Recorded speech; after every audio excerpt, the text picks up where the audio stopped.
Band 9 in speaking. IELTS test. Easy to say, hard to get. Babita from Canada. She's trying to move from Canada to Australia as a full-time teacher. If you follow my channel, then I hope you know I have shared a video regarding Babita. She has cleared her ISLPR test already, and now her requirement was to clear IELTS 7788. She's in the same boat like many of you teachers out there.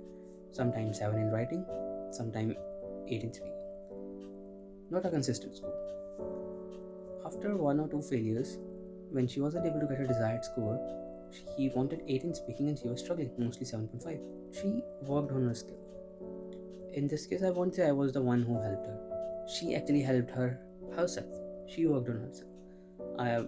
Nobody can take your level up from 7 to 8. Maximum somebody can help you is 6 to 7, maybe in some cases 7 to 7.5. But moving beyond 7.5, it's completely up to you. If you are able to give yourself some time, if you are able to put in some extra efforts, you can move from 7.5 to 8.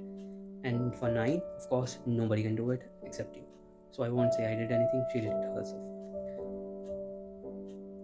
Her target was 7788, but she scored 9. It's not the first time somebody has got 9 in speaking, but somebody who was really struggling with it, like it's 7.5, and suddenly she got 9, of course with a lot of hidden hard work not being mentioned here. If she can do it, you can also do it. For any help if you need for IELTS or PT, online classes, you may contact us. So, thank you.